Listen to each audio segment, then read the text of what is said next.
on Artificial Intelligence. My name is Pawan Acharya and I will be hosting this program today. Last year we started this national dialogue on AI, and today we continue it with even greater energy, relevance and urgency as well. Artificial intelligence is no longer a distant frontier.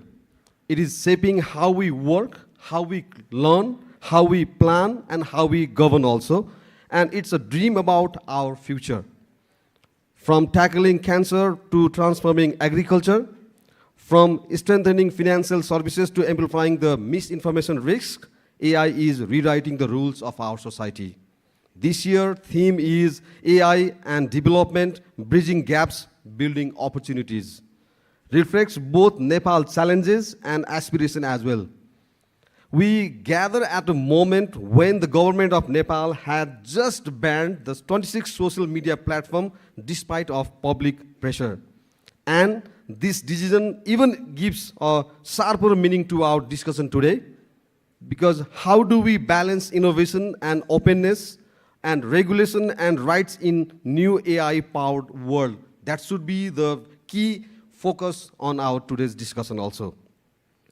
So I would like to move on with the inaugural session. So I would like to request that to chair this session, Mr. Prabesh Subedi, President of Digital Media Foundation, to chair the inaugural session of Second National Summit on Artificial Intelligence.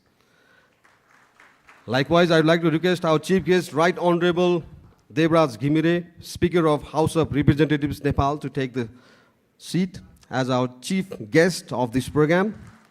We also have our keynote speaker, Mr. Sriganesh Lokanathan, Regional Digital Transformation Specialist, UNDP Banker Regional Hub.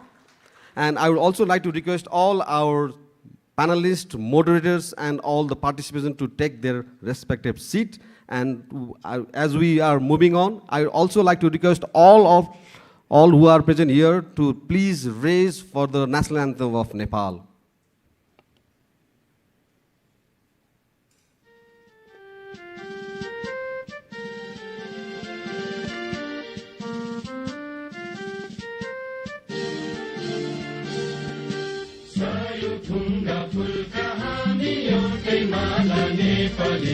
सार्वभौम फैलिएका मेची महाकाली सायोथुङ्गा फुलका हामी एउटै माला नेपाली सार्वभौम फैलिएका मेची महाकाली प्रकृतिका कोटि कोटि सम्पदाको आचला वीरहरूका राजधानी स्वतन्त्र अचला ज्ञान भूमि शान्ति भूमि तराई पहाड हिमाल अखण्ड यो प्यारो हाम्रो मातृभूमि नेपाल बहु जाति भाषा धर्म संस्कृति छ विशाल अग्रगामी राष्ट्र हाम्रो जय जय Nepal. Thank you, everyone. We talk about innovations, we talk about openness, but we don't forget about our roots and culture. So we have also designed the inaugural session of this Artificial Intelligence National Summit in a way that we also reflect the Nepali culture, Nepali religion, and what we believe. And talking about AI has built many innovations, but we are going back to our root also. So I would like to request our chief guest, Right Honorable Devraj Ghimire, Speaker of House of Representatives of Nepal, to inaugurate this session officially by lighting what do we say? Lamp. Yeah, lighting lamp. Lighting lamp in a context of AI, and we are also talking about the National Summit on AI, but we are still having the lighting lamp ceremony to inaugurate our session also. एआईले सब थोक गर्छ, तर हाम्रो रीति संस्कृति परम्पराहरूलाई चाहिँ अलि जोगाउनलाई पनि महत्त्वपूर्ण भूमिका हुन्छ होला, अथवा विदेशमा चाहिँ निर्माण गरिएका टेक्नोलोजीहरूलाई पनि हामीले कसरी इन्कर्पोरेट गर्ने भन्ने कुरालाई पनि सायद यसले पुष्टि गर्छ होला. सम्माननीय ज्यूबाट यो समुद्घाटन भइसकेको छ, जोरदार तालीको पनि म अपेक्षा गर्छु.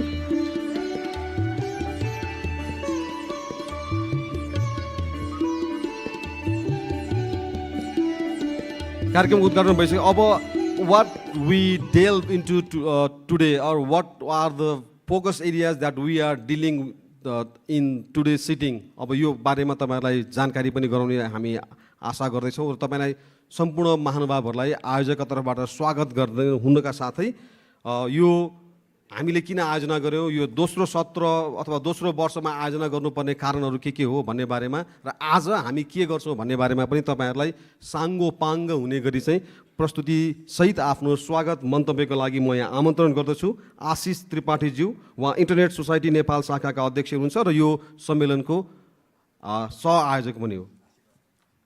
आशीर्वाद त्रिपाठी।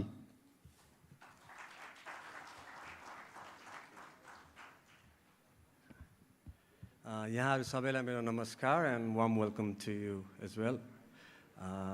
आज हामी दोस्रो AI समिटको दोस्रो संस्करणमा आएका छौं।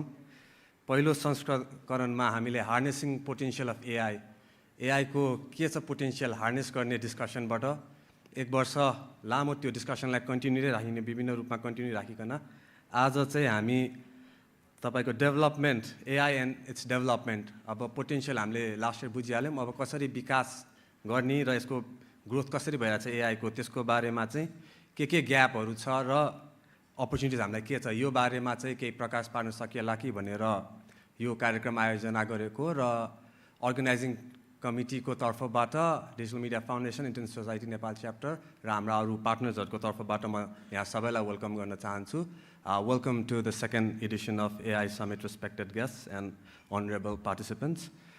यो हाम्रो गोल चाहिँ अहिले नेपालको डेभलपमेन्टमा AI र यस्ता इमर्जिङ टेकहरुले कस्तो असर गर्न सक्छ र यसका के गुड एन्ड ब्याड पोइन्ट्स छन् र हामी के कुरामा अवेयर भएर चाहिँ अगाडि बढ्दा ठीक हुन्छ भन्ने यो नेपालको यात्रामा चाहिँ यो इभेन्टले पनि एउटा सानो केही न केही सहयोग महत्त्वपूर्ण नै योगदान गर्छ भन्ने हाम्रो विश्वास छ।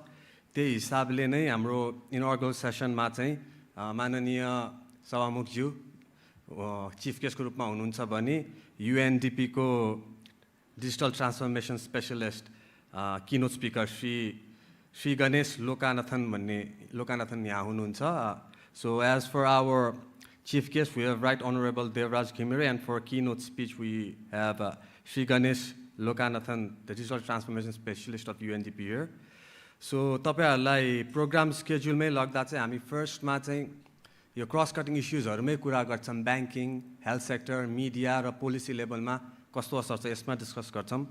हाम्रो फर्स्ट सेसन चाहिँ mind the gap developing nations perspective in AI global race भनेर छ, जहाँ चाहिँ इन्टरनेशनल एक्सपर्ट्सहरु मेम्बर अफ पार्लियामेन्ट्स र विभिन्न भेरियस मल्टी स्टेक होल्डर मोडलबाट चाहिँ हामी यो डिस्कसन लान्छौं। दोस्रो सेसन भनेको हाम्रो मनी एन्ड मोर, अब फिनटेकको कुराहरु यो हाम्रो AI र फाइनान्शियल ट्रान्सफर्मेसनको रिलेसन के छ नेपालको पर्सपेक्टिभबाट त्यसमा डिस्कस गर्छौं।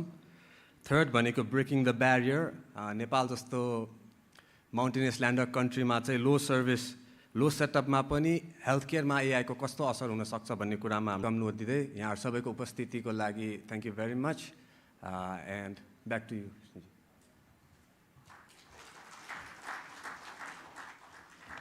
धेरै धन्यवाद आशीर्वाद त्रिपाठी। अघि मैले आशिष त्रिपाठी भने सायद AI ले यो प्रोग्राम होस्ट गरिरहेको हुन्थ्यो यस्तो हुन्न थियो होला। ह्युमन एरर चाहिँ किन पनि यो अलि रमाइलो हुन्छ भन्ने कुरा पनि हो हैन। सबै AI ले गरिदिने भइदिए हाम्रो काम के भन्ने होला, तर इमोसन भन्ने कुरा चाहिँ फेरि त्यो AI ले जेनेरेट गर्न सक्दैन के भन्ने हो। अब सम्माननीयज्यू यहाँ हुनुहुन्छ, पहिला हामी स्कुल पढ्ने बेलामा चाहिँ कविता भन्नु पर्थ्यो। कवितामा के भन्थ्यो भने हामीले फेर्ने प्रत्येक सासमा छ रगत सहितको, हामीले खाने प्रत्येक घाँसमा छ रगत सहितको भने जस्तो अहिले हामीले फेर्ने प्रत्येक सासमा छ चाहिँ सहयोग AI को भन्ने खालको आइसक्यो। तपाई जहाँ जानुस् कि AI कहाँ छैन भन्ने कुरा भयो के हैन। तपाई मोबाइल बोक्दाखेरि तपाईलाई लाग्छ कि म एकदम सेफ छु भनेर त्यसले पुरै AI ले मोनिटरिङ गरेर पनि हुन सक्छ। तपाईले जे सोध्नुहुन्छ एकछिनपछि तपाईले इन्टरनेटमा तपाई कनेक्ट गर्ने भयो भने ठ्याक्कै त्यहाँ आउँछ अनि अचम्म चाहिँ के भएछ यो भने जस्तो लाग्छ।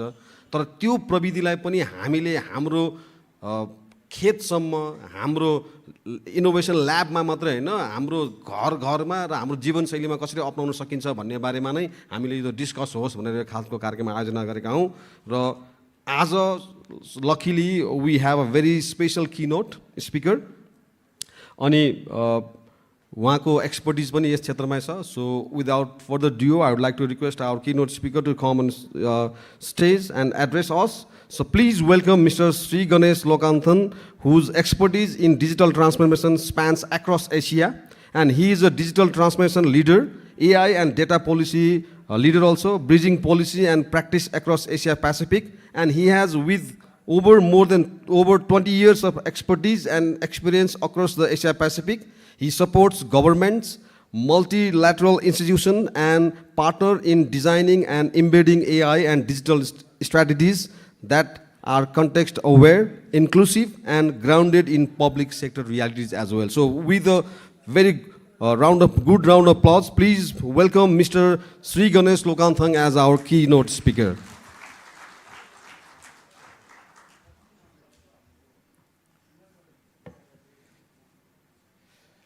Could we have my slides?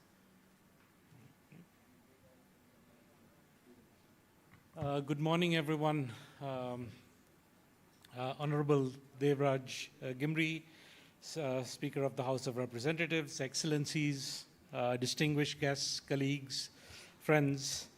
It's a privilege to be here today with you. Not just as just being here as the keynote speaker, but this is the second one, right? And that sort of tells that, the world that, Nepal is here. Nepal is thinking about these issues, about how do we best leverage AI for the country's purposes. And it's an honor for me to speak to you here to give a sense of the region in terms of what is going on, where are the sort of the common sets of challenges that are there across developing countries in our region, the kind of opportunities that exist, and where we may all sort of go together collectively, right? I may be from the Bangkok regional hub of UNDP, but I'm from Sri Lanka, so I consider myself a cousin. Right, not a distant cousin, but a close cousin, right? So the concerns of Nepal is also the concerns of my country, where I come from. So here we are going to talk about, today I'm here to talk a little bit around the AI, right? And the AI debate dominates globally on multiple fronts, right? From in parliaments in Europe, in boardrooms in North America, to community meetings even in Indonesia, one of the places where we do a lot of work as well. But for us here, the real question is slightly different, right? What does AI mean for development, right? And when we frame it in that way, we are talking not about AI being AI for itself. It's AI for a purpose, AI as an enabler for development rather than a technology for the sake of technology. Right? What does it mean for Nepal, right? For Asia Pacific, where I work in, and for the communities that we serve. So this is going to be the focus of my sort of comments today and of my keynote. Next slide, please. Okay, thank you. Right, so let me start with, let me start with a vision, potential vision of two futures, right? One is where, there's inequality dominates because of AI, which has deepened the divide, right? Benefits are concentrated amongst the developed countries and the elites, right? And inequality grows. The other vision, right, is of where AI becomes a bridge, right? Extending education, improving healthcare, strengthening trust in government, right? And helping communities to adapt to climate change. Both visions are possible, right? Both visions are possible. It's the actions that we take now that will determine which vision is more the reality of what we will see in 2040, right? And we see both paths happening simultaneously in different parts of the world even now, right? In the EU is debating comprehensive AI legislation. The United States is emphasizing innovation, right? Africa and Latin America are trying to leverage AI for very sort of development challenges and experimenting with things in health and agriculture. And Asia, the Asia Pacific, with the vastness that it represents, the disparities that are there in level of development, everything in between you see, right? balancing, trying to balance rapid adoption with public trust. So Nepal, in a way, is like a lot of the peers, like Sri Lanka, like a lot of the other countries in the region, Bangladesh to Cambodia, or even some in the Pacific, right? That the choices that we are going to make at this point is a very strategic moment, right? And we will have to determine how this future unfolds. If the future of AI is at a crossroads, right, then the path we take will depend on the principles, and that's going to be the main thrust of my talk today. It is what are the principles that we choose that will determine the path that we undertake. So if you think of the bridges metaphor that was there earlier, bridges are not just for technology, bridges are also for people, right? That's why the first principle that I'm putting here is really around inclusion, right? Making sure that AI serves everybody, right? And we're starting to see these examples across Asia Pacific, right? In India, AI is helping children learn in their own local languages, right? Rather than necessarily Hindi, because, with the large number of disparate languages that exist, how much can you experience technology and AI in your own local language matters. In Indonesia, AI is helping support small farmers, right? As well as, for example, some work that we are helping on, right? How do you increase participatory governance at the village level, leveraging AI for synthesizing information that local citizens can utilize in the governance process, not just of where to allocate budgets, but also in what kinds of governance that they want from the government, right? But inclusion looks very different depending on where you are at, right? Which country, which region that you look at, right? Europe may talk about, for example, bias in algorithms, something that we are also starting to think about here in this region. In North America, it's about maybe STEM education, etc., right? But if you look at, our region, our developing countries, even before you talk about bias, one predominant thing, actually comes to the front, which is it's about language, I think. How do we experience language in our own language? How do you experience AI in our own language? It's about connectivity, right? What can I, living in some rural, remote community, do with AI if I cannot get internet, right? How is AI going to help me? So I need to have connectivity, right? Related to that is rural access, of course. These are some of the situations that maybe Nepal faces, some of the other countries face, and it's not a constraint. It's not a constraint at this point, it's an opportunity. It's an opportunity to leapfrog how things have happened in other countries, right? Because to give you the example of, I was in Papua New Guinea, in February, right? A very interesting geographic terrain, right? The closest way to go, the easiest way to go from one city to another is by plane.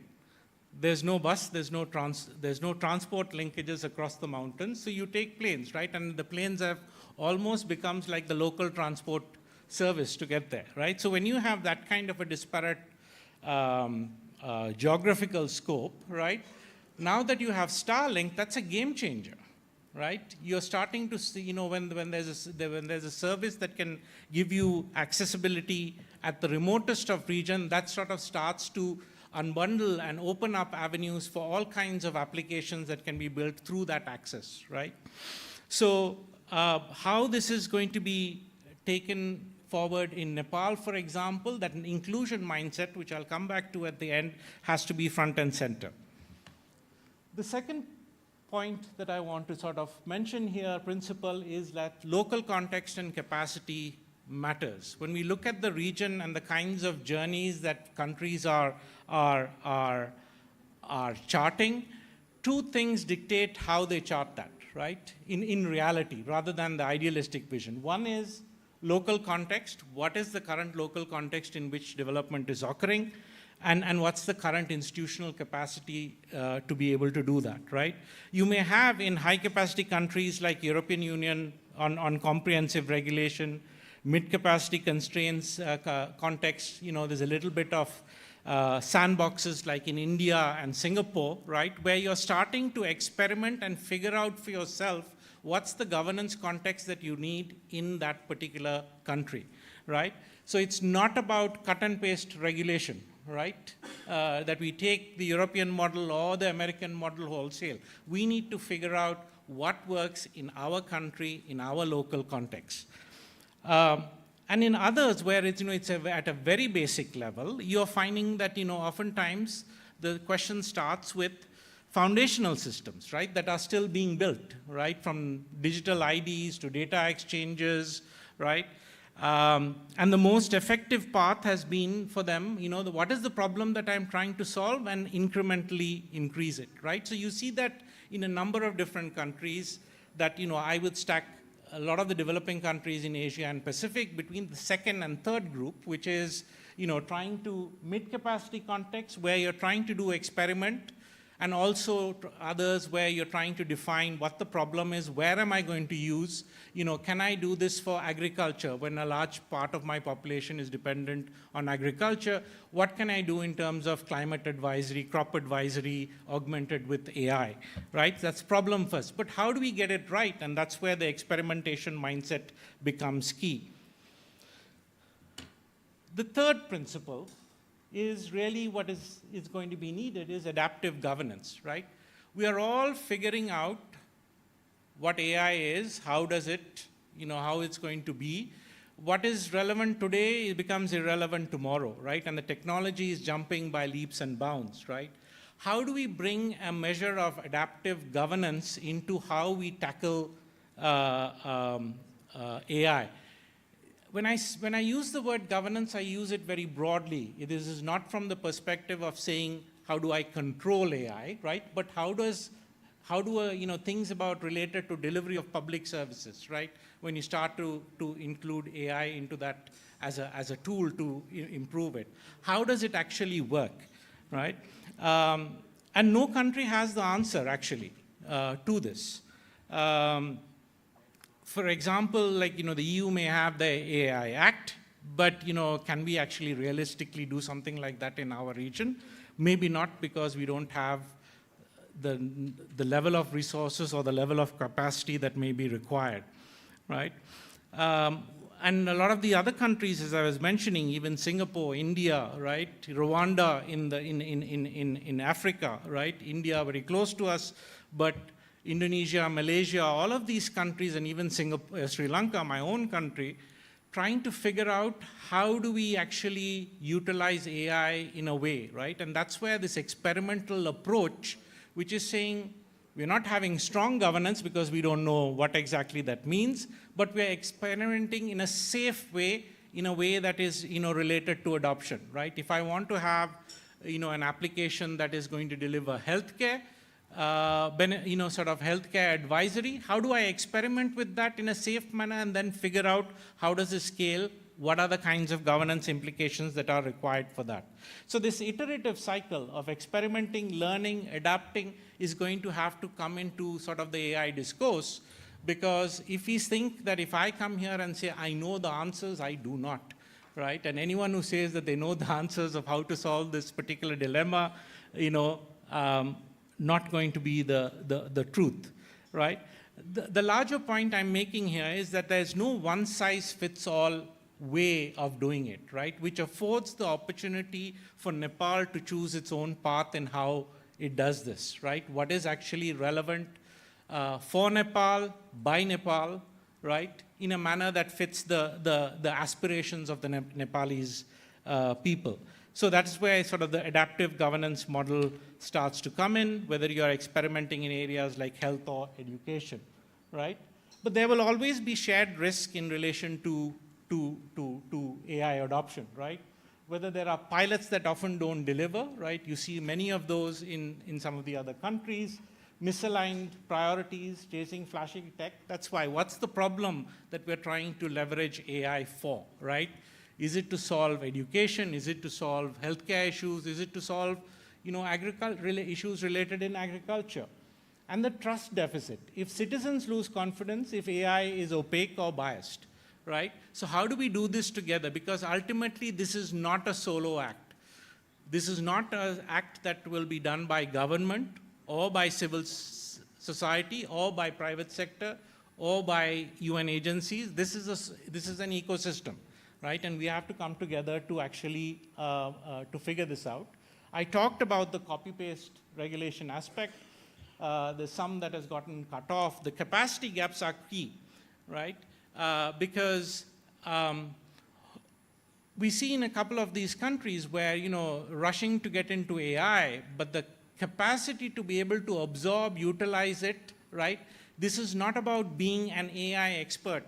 I know how to do LLMs. No, this is about being an informed and discerning consumer of AI, right? I know what it does, what it doesn't do. It's a little bit around literacy, but I will be able to have the skills to be able to utilize it in particular tasks that we want. So these shared risks, right, that exist are always going to be there and need to be navigated collectively. And this is not unique to Nepal. This is true for a lot of the other countries in the global south. So what might be the opportunities there for Nepal at this point, right? One is there is a youth dividend here, right, from my understanding. And a generation that is a digital native, right, can be empowered to shape AI for development. The second part of it is actually the foundations. Before you even think about the algorithms, what are the sort of foundations behind it, right? You have ID, you have payments, what we now call DPI, right? You have apps. I believe here you have an app called Nagarik, right? Which sort of, when these start to become AI enabled, you're starting to potentially push the boundaries of what you can do in terms of service delivery and making AI systems that people can and trust. And finally, right, given that a number of us countries are all facing a similar but also unique set of challenges, right? Nepal has a role to play, a regional role, right? Where we are sharing lessons with each other, learning from the experiences in our own unique context, and forming coalitions in order to be able to address some of the global challenges that exist in terms of the governance, right? So this South-South learning aspect is very key because we have potentially more to learn from countries on similar development trajectories, right? Rather than necessarily sometimes from the global north. Because it's the context that matters after all. This will be sort of my last slide, and I'll have a few thoughts at the end, and then I'll end there, and maybe we'll have time for a few questions, right? I'm going to close where I began, which is at this crossroads that we are at. Around the world, we see that countries are struggling with how to make AI safe, inclusive, and useful. And Nepal has a unique window of opportunity to shape its own path with foresight, right? You have learnings from other countries that can be leveraged, right? If inclusion, local context, and adaptive governance guide the journey, then AI will not deepen the divide, it will bridge them. A bridge to better services, a bridge to trust, a bridge to opportunity, not only for Nepal, but also the wider region and the world. My final thought is really, a thought experiment, right? Slightly different time, but I think it applies in the AI age, right? In 2014, right, the Boston City Council in the United States developed an app, right? This is before the age of AI took off, but it was still the big data age, starting of the big data age, which does have some AI in it, right? And they had developed an app, which is that, citizens could load the app on their phones, on their smartphones, right? And as you drive around, the app uses the smartphone's accelerometer and gyrometer, right? And if it goes over a pothole, it sort of says, I think this is a pothole, and it sends the GPS location back to City Hall, right? And then City Hall can send a truck to fix that, right? If you think about it, what is it trying to solve, right? It's trying to solve a resource allocation problem. Governments have limited resources, right? Earlier, you would have to send trucks everywhere, right, to figure out where are the potholes, right? Now I need to fix X, Y, and Z. Now you have an app where the citizen doesn't even have to do anything, right? It's not like they have to take a photo and send it, right? They're just driving around because the app detects something, right, and it sends it back. So it's not active in the sense of users don't need to be active. It's passively doing this, right? And here's the thought experiment comes, right? Imagine you're in 2014. What if you said you heard about this and you said, I'm going to bring this to Nepal, to Kathmandu. I can talk to Western City Council, right? I can, maybe bring this to Kathmandu. I can bring this to Colombo, all of that. What are some of the questions that you'd ask, right? You'd say, well, I don't know how many people have smartphones, right? So maybe, this is going to make things worse because I'm going to help serve only the rich. Then you may say, wait a minute, the roads that people travel on are traveled by both the rich and the poor, so maybe it is not going to be an issue. But there's always going to be areas where, some of the poor, the marginalized may congregate where you're not getting any signals from. So maybe I shouldn't bring this because I'm going to widen inequality by bringing this app.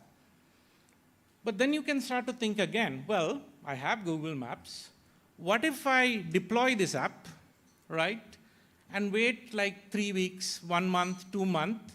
I will start to see where am I getting signals from, which roads am I getting signals from where there are potholes.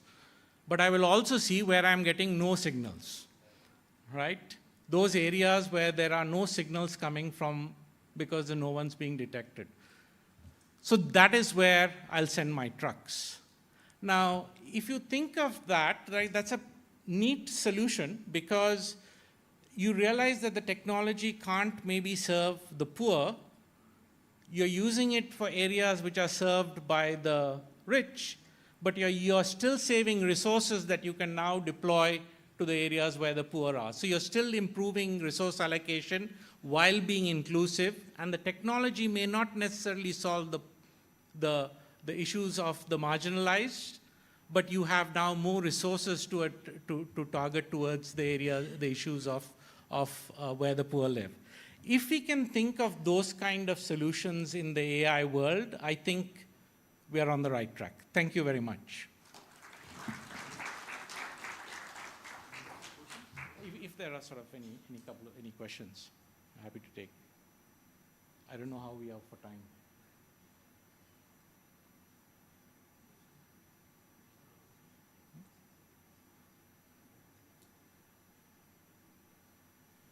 तपाईहरुका केही प्रश्न वा जिज्ञासा छन् भने हात उठाइदिनु होला, हामी तपाईहरु भएतिर माइक्रोफोन लिएर आउनेछौँ। दुईटा क्वेशन लिन्छ, त लास्टमा क्वेशन आएको छ, त्यो माइक्रोफोन उहाँलाई पुर्याइदिनु होला।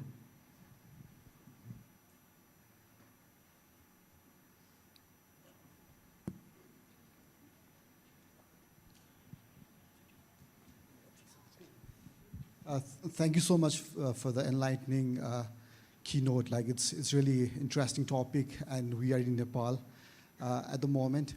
So you mentioned about the digital divide that it could create between the bigger nations and the developing nations. So how could we divide?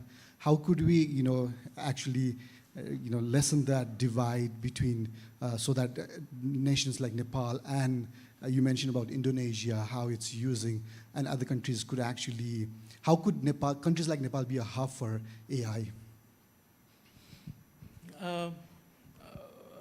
Tough question, right? None of these are going to happen overnight, right?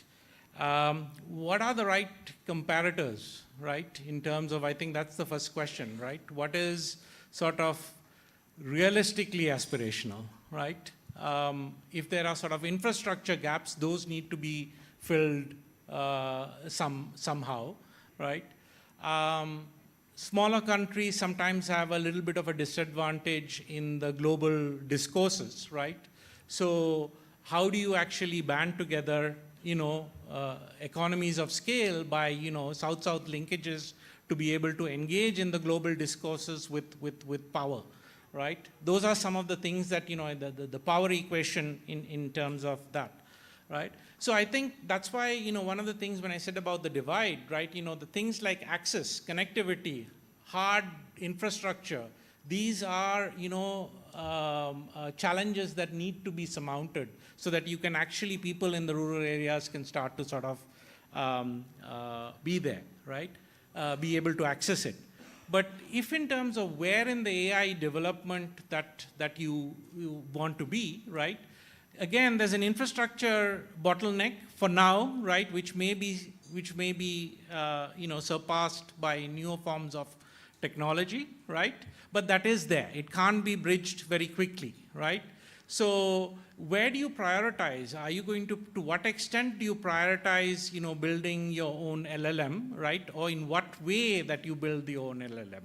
Because ultimately, large data corpuses are going to be required, whether it's for Nepali there is, but Bhojpuri, some of the other regional languages that if you have digitized data, right? That's a sort of a hard requirement of needing it. Whether that's done within Nepal or in partnerships with global players, that's sort of something that needs to be navigated. Then in terms of skills, where are sort of, where you target, this is sort of like there are layered approaches to this that, I'm happy to talk a little bit more on that front. But I think, it's an exciting time to be in it because it's not necessarily innovation about we will build our own AI, but the innovation can be on what we use the AI for. And that's where the innovation lies, right? Thank you.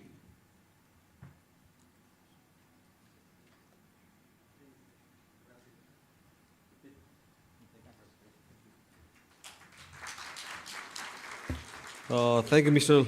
Lokanathan, for inspiring us with the global perspective and how developing countries like Nepal can not just catch up with AI, but also lead in AI innovation. That was indeed a very fruitful keynote speech from your side. And अब भने म यो मन्तव्यकै क्रमलाई अगाडि बढाउन चाहन्छु र सम्माननीयज्यूलाई आफ्नो सारगर्भित मन्तव्यको लागि यहाँ आमन्त्रण गर्छु। कार्यक्रमका प्रमुख अतिथि सम्माननीय देवराज घिमिरेज्यूलाई म आफ्नो मन्तव्यको लागि यहाँ आमन्त्रण गर्दछु।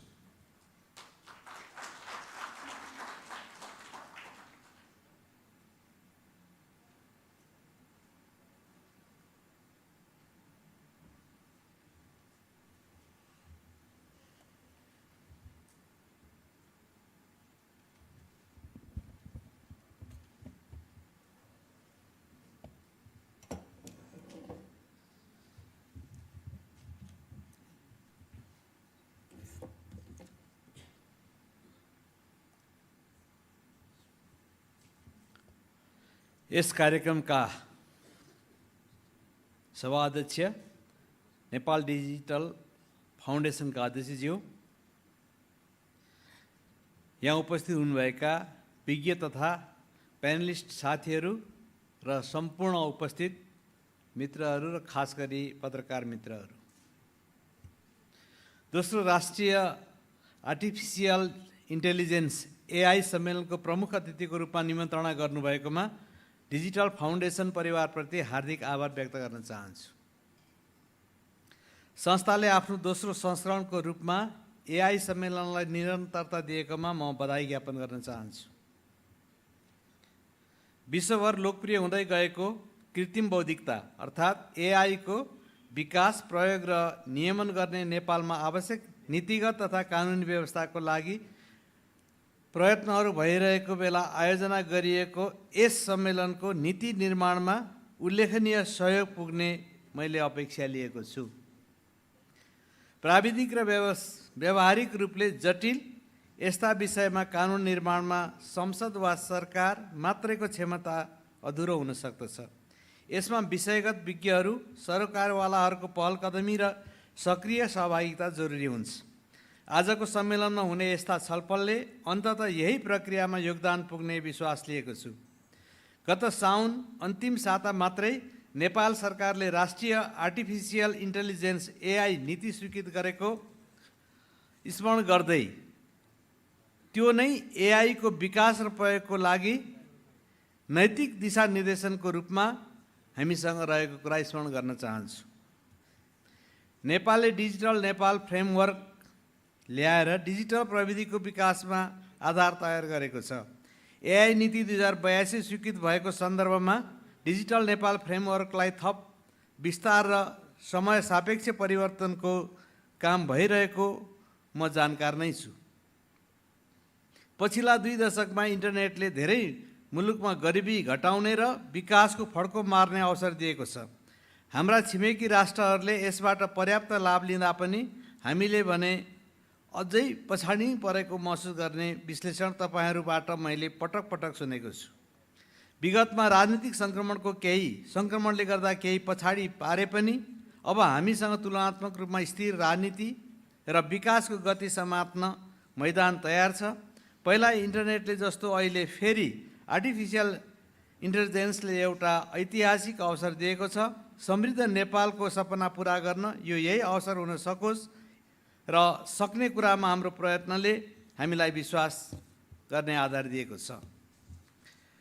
पछिल्लो प्रविधिलाई समयमै अङ्गीकार गरेर नेपालले आर्थिक गतिशीलता बढाउन स्वास्थ्य, शिक्षा, कृषि, वित्त, आपतकालीन व्यवस्थापन, सुशासन जस्ता क्षेत्रमा फाइदा लिन संसारभर सूचना प्रविधि सेवा निर्यात बढाउन सक्दछ।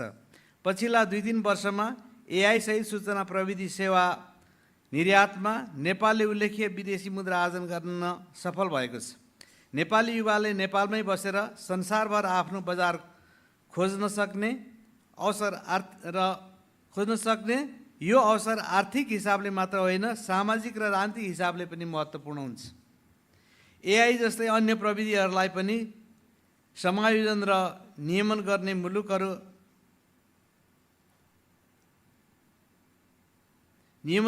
मुलुकहरूमा कानुनहरूको आवश्यकता पर्दछ। सरकारले आवश्यक विधेयक संसदमा ल्याउने तयारी गरेको जानकारी गराएको छ। संसदले पनि समयले माग गरेका विषयलाई प्राथमिकता दिने र ती कानुन नागरिक मैत्री हुने प्रतिबद्धता व्यक्त गर्दछ। सूचना तथा सञ्चार मन्त्रालयले तयार गरेको नेपालमा आर्टिफिसियल इन्टेलिजेन्सको प्रयोग तथा अभ्यास सम्बन्धी अवधारणा पत्रमा आगामी 6 महिनामा राष्ट्रिय नीति, 1 वर्षमा राष्ट्रिय रणनीति र 2 वर्षभित्र छुट्टै ऐन बनाउन सिफारिस गरेको छ। छिमेकी मुलुक भारत, चीन र बङ्गलादेश लगायत विश्वका 69 देशले कृत्रिम बुद्धिमत्ता सम्बन्धी रणनीति र कानुन तर्जुमा गरे पनि नेपालमा यस प्रकारको व्यवस्था भइसकेको छैन। विश्वव्यापी रूपमा प्रविधि विविध क्षेत्रको ध्यान एआई को अनुसन्धान र उत्पादन विकासमा केन्द्रित भएका बेला यसको व्यवस्थित प्रयोग र उपयोगबाट नेपाल टाढा रहन सक्दैन। प्रविधिको नियमन र व्यवस्थापन गर्न छुट्टै संरचना निर्माण गर्न र एआई निर्माणकर्तालाई विद्यमान राष्ट्रिय र अन्तर्राष्ट्रिय मापदण्डको पालनामा प्रोत्साहन गर्न सरकारले आवश्यक कदम चाल्नुपर्ने देखिएको छ। पछिल्लो समय नेपालमा पनि एआई को प्रयोगमा बढोत्तरी भइरहेको र केही निजी उद्योग तथा स्टार्टअपहरूले च्याटबट निर्माण, natural language processing, machine learning प्रविधिको विकास गरेका छन्। स्वास्थ्य र वित्तीय सेवा, कृषि र शिक्षा क्षेत्र, रोग निवारण र उपचार, विश्लेषण, निर्माण तथा उत्पादन, सञ्चार र अनुभवमा सुधार, साङ्गठनिक प्रबन्ध, सरकारी सेवा, सामाजिक सुरक्षा, खेलकुद, अनुसन्धान र विकास, पर्यटन लगायतका क्षेत्रमा एआई को प्रयोग गर्न सकिन्छ। कृत्रिम बुद्धिमत्ता अर्थात् एआई को प्रयोगले दैनिक जीवनलाई सहज र प्रभावकारी बनाएको छ। निर्यात स्वास्थ्य परीक्षामा भिडियो मार्फत सुझाव लिन सकिने, रोगको प्रारम्भिक चरणमै पहिचान गर्न सकिने, दूरदराजमा टेलिमेडिसिन सेवा उपलब्ध गराउन सकिने र आपतकालीन अवस्थामा प्रारम्भिक चेतावनी प्रणालीबाट जोखिम घटाउन सकिने जस्ता धेरै सकारात्मक प्रभावहरू छन्। विभिन्न क्षेत्रमा निर्णय प्रक्रियामा एआई को विश्लेषणात्मक क्षमता उपयोगी हुन्छ, जसले समय र स्रोत दुवैको बचत गर्दछ। तर एआईसँग केही गम्भीर बेफाइदाहरू पनि छन्। गलत सूचना र भ्रम फैलाउने, डिप फेक प्रविधि, साइबर ठगी तथा संवेदनशील व्यक्तिगत डेटा चोरी हुने सम्भावना लगायतका समस्याहरू बढिरहेका छन्। त्यस्तै कृत्रिम बुद्धिमत्ताले मानव श्रमलाई विस्थापित गर्ने खतरा पनि छ, जसले बेरोजगारी बढाउन सक्छ। त्यसैले यसको प्रयोग गर्दा सुरक्षात्मक र नैतिक मापदण्डमा विशेष ध्यान दिनु जरुरी छ।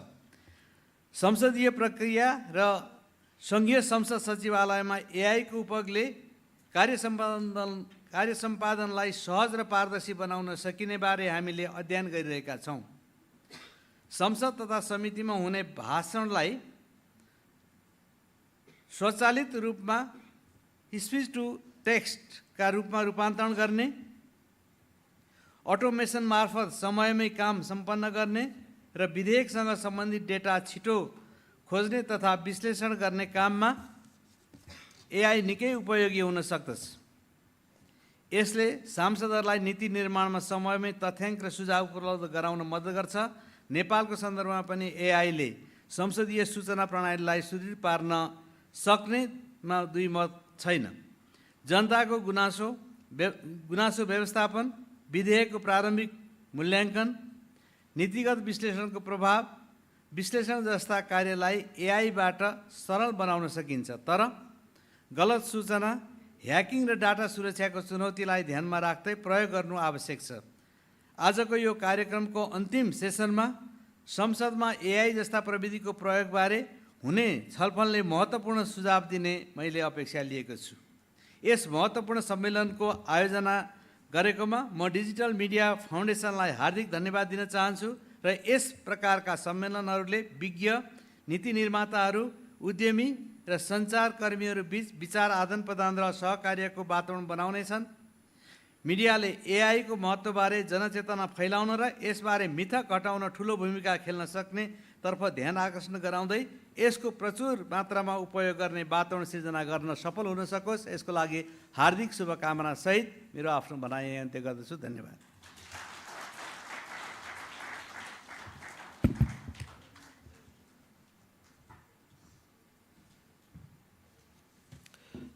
Thank you, our chief guest, Right Honorable Devraj Ghimire, Speaker of Federal Parliament, Nepal. And he also highlighted the importance of aligning AI development with Nepal's democratic and inclusive values also. आफ्नो मन्तव्यको लागि म हार्दिक आभार पनि प्रकट गर्न चाहन्छु। हुन त उहाँले अब कृत्रिम बौद्धिकताको कुरा आएको छ, अब एआईलाई कृत्रिम बौद्धिकता भन्ने कि नभन्ने भन्ने बारेमा पनि अर्को खालको बहस सुरु गर्नुपर्छ कि भन्ने छ। सन्तोष सिग्देल सर यहाँ हुनुहुन्छ, उहाँहरूले पनि त्यस चलाउनु होला त्यसमा। र नेपालमा चाहिँ अहिले एआईलाई आर्टिफिसियल इन्टेलिजेन्सको ठ्याक्कै तपाईँको चाहिँ शब्दानुवाद गर्दाखेरि चाहिँ कृत्रिम बौद्धिकता नै हो, तर त्यसको भावानुवाद गर्ने हो भने चाहिँ यान्त्रिक सुझबुझमा आधारित बौद्धिकता भन्दा ठिक हुन्छ कि भन्ने बहस पनि चलिरहेको छ। त्यो एउटा बहसै हो। And we have almost come to the end of our inaugural session.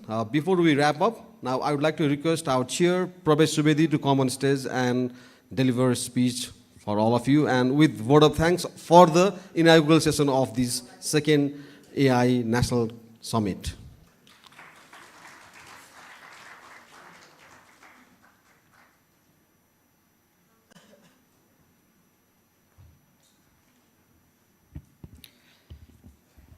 सम्माननीय सभामुखज्यू, कीनोट स्पिकर लगायत हाम्रो आतिथ्यलाई स्वीकार गरेर उपस्थित हुनुभएका राष्ट्रिय अन्तर्राष्ट्रिय विज्ञ र आम सहभागीज्यूहरू, सर्वप्रथम त यो महत्त्वपूर्ण अवसरमा यहाँहरू सहभागी भएर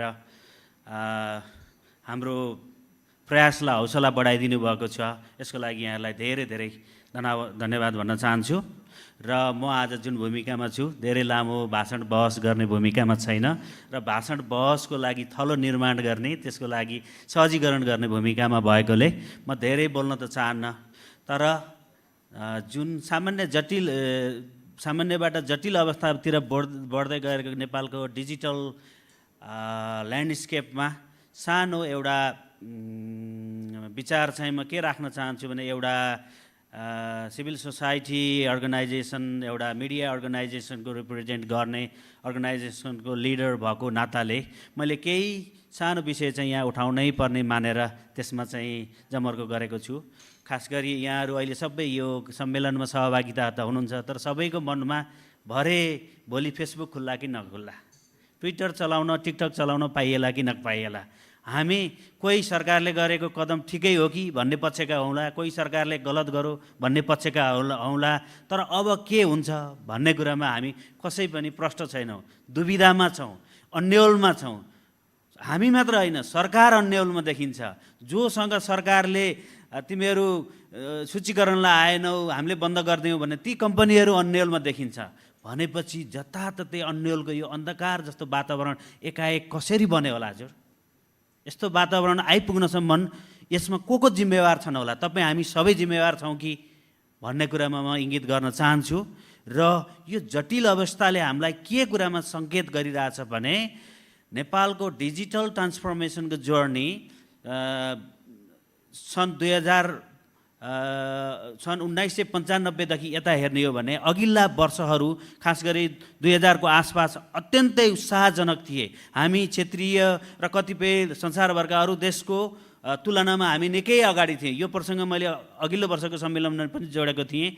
र त्यो उत्साह, त्यो जाँगर, त्यो सम्भावना कसरी खत्तम भयो हजुर आजसम्म हामी आइपुग्दाखेरि? र आज हामी यो अन्धकार संसारको लागि हामी हाम्रो देशमा संसारभर चलिरहेका मुख्य सामाजिक सञ्जालहरू सबै बन्द छन्। मान्छेहरूका रोजीरोटीमा असर परिराखेको छ, पढाइमा असर परिराखेको छ, सञ्चारमा असर परिराखेको छ, करोडौँ अर्बौँको धनजनको अथवा व्यवसायकोमा यसले प्रभाव पार्दैछ भनेर हामीलाई भन्दा यो कुनै खुसी सेयर गर्ने अवसर रहन सकेन। यो अत्यन्त दुःखद परिस्थिति आयो र हामी एआईको सन्दर्भमा छलफल गर्न भेला भएका छौँ। र यसको सन्दर्भ यहाँ कहाँनिर जोडिन्छ भने यो 20-25 वर्षको जर्नीमा जति हामीलाई समयले तिमीहरू बेलैमा उपयुक्त नीतिहरू बनाऊ, कानुनहरू बनाऊ, भोलि आउन सक्ने जटिलतालाई सम्बोधन गर है भनेर दिएको समयलाई हामीले खेर फाल्यौँ र त्यसैको नतिजा आज हामी अन्धकारमा आइपुगेका छौँ।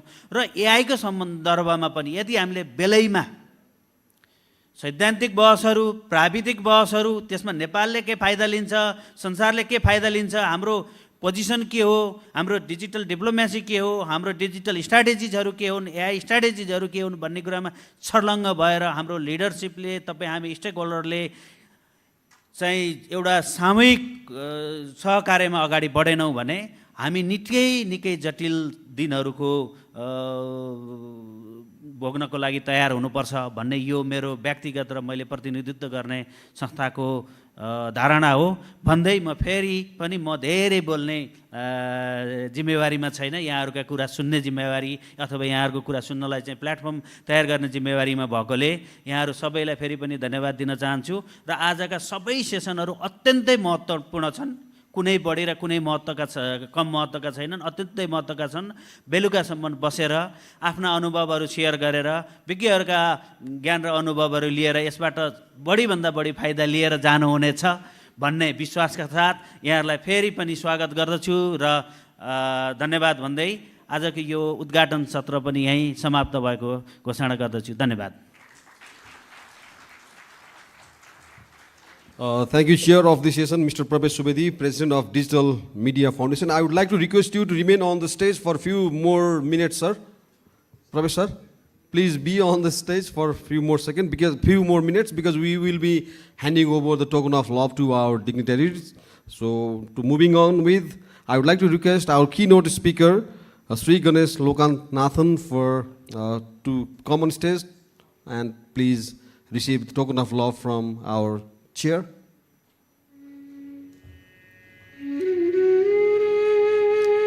त्यसपछि म कार्यक्रमका प्रमुख अतिथि सम्मान्य सभामुखज्यूलाई पनि मायाको चिनो ग्रहण गरिदिनको लागि हार्दिक अनुरोध गर्दछु।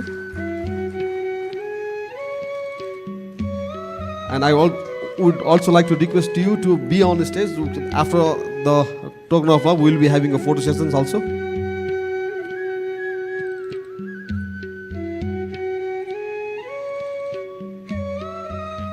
सम्मान्यज्यूलाई कार्यक्रमको यो उद्घाटन सत्रको अध्यक्षता गरिरहनुभएका प्रवेश सुवेदीज्यूले मायाको चिन्ह हस्तान्तरण गर्नुभएको छ। अब एउटा सामूहिक तस्बिर लिनेछौँ हामी with keynote speakers and our chief guest. Please all the guests from the front row, please come on stage. We'll be having a group photo.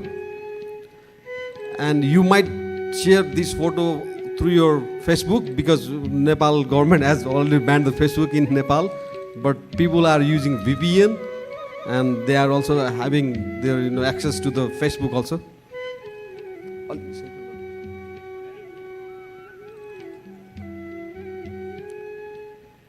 यसपछि हामी छोटो ब्रेक लिन्छौँ, तर हामी कार्यक्रमको पहिलो सत्रको तयारी गर्नेछौँ। त्यसकारण म यो 4वटा कुर्सी चाहिँ अगाडि लिएर मिलाइदिनु हुनलाई पनि हाम्रो भोलिन्टियर साथीलाई पनि अनुरोध गर्छु।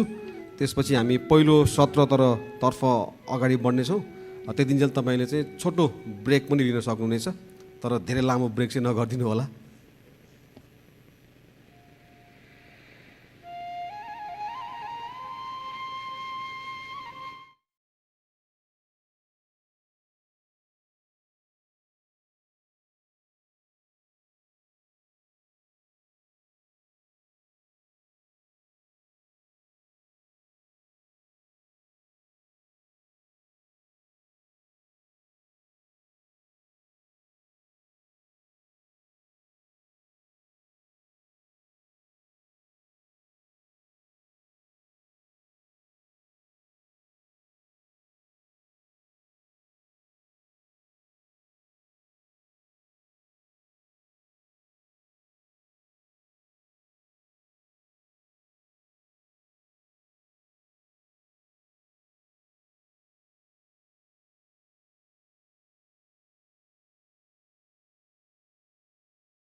offers many cost-effective and community-oriented solutions.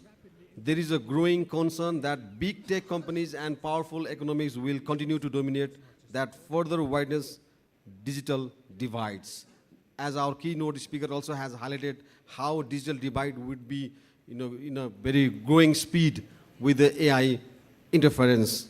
This session discusses how countries like Nepal can strategically utilize the transition as an opportunity window and catch up the global AI race and secure future opportunities. And we have themed it at like AI, mind the gap, or developing nation perspective in the global AI race. And with the panelists, we have Professor Dr. Neer Chhetri. Professor Dr. Neer Chhetri is the Charles A. Hayes Distinguished Professor at the University of North Carolina, globally renowned scholar. He specializes in the intersection of artificial intelligence, Web3, and metaverse with socio-economic development and cybersecurity as well.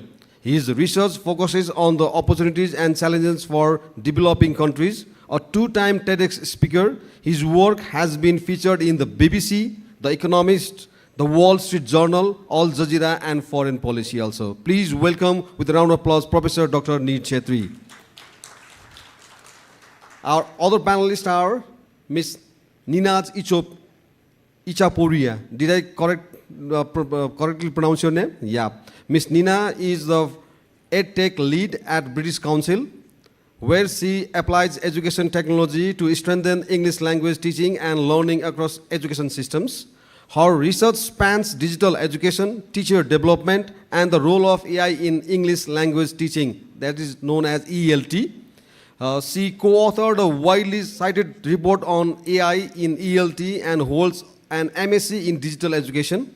With over 15 years of experience in teaching, training, and educational innovation, she also brings a background in television journalism as well. So please welcome Ms. Ninaz Ichaporia. Our another panelist for the session is Yako Dutuit. Did I pronounce your name correctly? Yeah. Mr. Yako is UNESCO representative to Nepal and head of Kathmandu office, a position he assumed in April 2025. He has an academic background in information sciences, political science, communication, telecommunication, and media law as well. Previously, he served as the chief of the Universal Access to Information section at UNESCO Communication and Information Sector. Please welcome Yako Dutuit. And for the mind gap or developing nation perspective in the global AI race session, for the moderation, we have Mr. Lakshman Datta Panta as a moderator. Mr. Panta is founding chair of Media Action Nepal, MAN, and leading global advocate for press freedom and media development. From 2022 to 24, he served as co-chair of the Consultative Network of Media Freedom Coalition, facilitating collaboration between 51 member states of over 150 civil society organizations. He was recently elected to the steering committee of the Global Forum of Media Development. Ponta also teaches journalism at Tbilisi, did I pronounce it correctly? State University under the Erasmus Exchange, and serves as Nepal's country representative of AMIC, actively shaping regional conversation on media. Please welcome our moderator, Mr. Lakshman Datta Panta. And we will be talking more on the mind gap or developing nation perspective in the global AI race, the first session for this summit. And I would like to hand over the microphone to our moderator, Mr. Lakshman Datta Panta.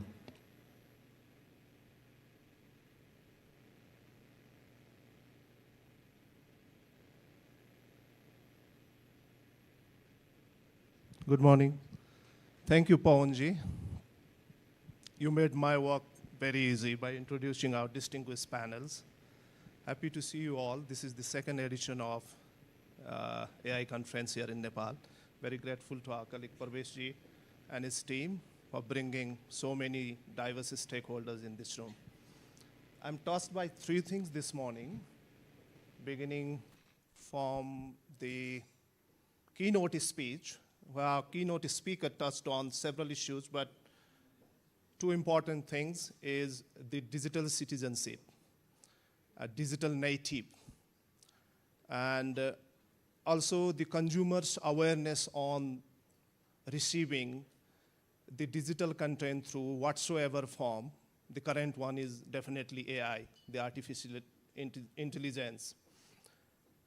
The speech from chief guest, Speaker of the Federal Parliament, I was somehow disturbed on the way that several narratives have been created on demeaning the work of advocates in general, and the work of journalists in particular, the idea and narratives with disinformation and misinformation. One reason why countries like Nepal going through several information integrity challenges is something authorities have very exclusively, globally started talking about disinformation, which unfortunately our academia and awareness stakeholders are not that much engaged in. That may be one reason, I'm not sure why government of Nepal has recently banned a few of social media outlets.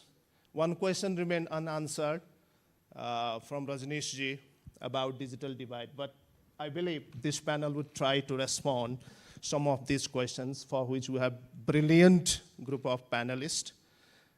Professor Dr. Neer Chhetri. My questions, and I believe the questions from the audience will also be directed towards your experience, letting us know about the global AI and emerging technologies. We have with us Ms. Ninaj Ichaporia, who we have requested to respond AI in education and EdTech in the context of Global South, possibly, if not, countries like Nepal at least. And we have Mr. Yaku Dutoit, UNESCO representative to Nepal. We're expecting that you will enlighten us on the issues of policy and governance. I was quickly briefed by Prabesh that timing for this session is limited to 55 minutes. I don't know if I have already spent around 5 minutes. How I plan this session is we will have opening remarks from our distinguished panelists. I'm limiting it to 5 minutes, 4 minutes now, and feel free to share with your ideas from your respective engagement. For example, Dr. Neer Chhetri, we are expecting that you would share with us the global AI and emerging technologies, how the initiatives at the global stage are either facilitating or distracting the engagement of public in this race. And then we will have sort of questions on my part, around 20 minutes, 18 minutes initially planned, but I may reduce it to up to 15 minutes. We'll then go to the audience. Initially 15 minutes planning, but I don't know, maybe we also need to reduce it. Then finally you will have opportunity to share with us the closing remarks, maybe in 1.5 minutes each. This is how I have planned. Without further ado, I would like to start from Professor Chhetri. You have been in the global stage, global scholarships as well. Would you like to share with your statement on how global AI and emerging technologies impacting the lives of people and how countries like Nepal could benefit from these initiatives? Thank you very much, Dr. Punt. So first thing about the global AI race is everyone says that the impact of AI on the global economy will be trillions of dollars, and actually PwC, the services company, consulting company, says that it is $15.7 trillion in 2030, after 5 years. So out of $15.7 trillion, how much exactly goes to Nepal? $1 trillion, 1 billion, 1 million, 10,000, 1,000? So that depends on a lot of factors, maybe zero. So how exactly that works? And so if we look at the US, for example, which is kind of global AI capital in some way, the US received something like $500 billion investment in AI between 2013 to 2024, only last year, 1,073 AI companies received funding. And so everything, AI is transforming everything, especially in big companies. If you go to companies like Microsoft and banks like JP Morgan, and so they are using AI to transform internal operations and customer relationship and customer experience and supply chain and everything. If we consider only Microsoft, for example, using AI, improving internal operations kind of benefited, was able to reduce cost by $100 million, maybe removing some people, but that's still okay, $100 million, more than hundreds of millions of dollars rather. And so that is in big companies. And if you go to small companies, even small companies, currently 45% of small companies use AI in the US. Actually not AI, I'm talking about advanced version of AI, which is generative AI, and which is more than actually social media. And you might think that every company uses Facebook. Actually, the social media, the adoption in the companies in US is only 42%, and only more than AI search engine optimization, which is 46%. So that is the US situation, and they are benefiting a lot, big companies, small companies, and all that. And I have been researching about AI in Nepal in the past couple of weeks. I have been here for almost a month, and so there is really actually limited use of AI or no AI, and so I'll come back to that later. Okay, I think my time's still here. Okay, so if we look at Nepal, there are a lot of problems actually apparently in AI, and I found limited use of AI. I might say zero actually among companies. Of course, a lot of my students use ChatGPT to do good things. Actually, I would not say that cheating. Actually, some people refer to that, and they are benefiting a lot by using ChatGPT. Actually, it gives a lot of advantage to them. But if you look at companies like I try to find in the financial services industry, agriculture, manufacturing, tourism, and I almost found zero use of advanced AI, like generative AI, even the third generation agentic AI. So Nepal's problem currently could be fragmented data. There is really no good quality data to develop the AI program, and we have 124 languages, and like top 3 languages, for example, are Nepali, Maithili, and Bhojpuri, and they are not apparently supported by OpenAI, not officially supported, informally supported top 3, but if you go to the top 4th and 5th, like I think that Tamang and Tharu, they are not supported by OpenAI. And also, in economics, they call the forward linkage, backward linkage, and intersectoral linkage. And forward linkage means there is no demand. Companies are not using currently. That means there is no incentive to develop AI program. That is the forward linkage. And backward linkage means to develop AI, we need a lot of background. Like we need 5G infrastructure, we need good quality data, we need skilled personnel. And apparently that is also lacking in Nepal currently. That's what I found based on my research in the past few weeks. Also, intersectoral linkage. When you talk about intersectoral linkage, an AI benefits more if other related technologies like blockchain, metaverse, those types of technologies are used, and those technologies are also very limited in the US. And people often get confused when we talk about blockchain. They think that blockchain is Bitcoin and cryptocurrency and all the things, and they are banned in Nepal. But actually, blockchain has really, really good uses of Nepal in supply chain and making sure that the products are really good quality products and providing some proof of that and using in land registry. A lot of blockchain application. AI actually facilitates that, and blockchain facilitates AI, and that doesn't exist in Nepal. And metaverse application doesn't exist either. So I'll just stop here. I already took 4 minutes and 30 seconds, and I'll come back later probably. Thank you very much. Thank you so much for those really interesting remarks. Sabhaiलाई namaskar, मेरो नाम निनाज हो, म यहाँ आउन पाण्डे धेरै खुसी छु. It's an honor to be here to discuss this really urgent and important topic, how Nepal and countries like Nepal can navigate the global AI race without compromising on ethics and equity. At the British Council, which is where I'm from, our mission is to create opportunities for people worldwide through cultural exchange and through education. And education is the sector in which I work. And in 2023, we undertook a very ambitious research project where we wanted to capture the global state of the use of artificial intelligence in English language teaching and learning, which is like my specialism. And I'd like to share some insights from our research that are relevant today. So in this research that we undertook, that took us nearly a year, we did a review of the 10 years of research literature on artificial intelligence in English language teaching and learning worldwide. We did a global survey of teachers. So we asked teachers how they're using it. We had over 1,300 teachers from 118 countries and from South Asia as well, who responded to that survey. And we conducted some in-depth stakeholder interviews with a range of different stakeholders. So what were our findings? The first question we wanted to know is, where is the research on artificial intelligence in ELT being done? And an interesting finding was that almost 2/3 of the research in AI in ELT was coming from Asia, not the US, as you would think. The US, although it's considered like one of the global leaders in AI, contributed about 9% of the research in this field, in English language teaching and learning. But about 68% came from Asia, and most of that, the preponderance, came from China, as you would guess. South Asia, despite having such a wide learner population, was underrepresented in the research literature, and this points to a research gap and perhaps innovation gap in South Asia.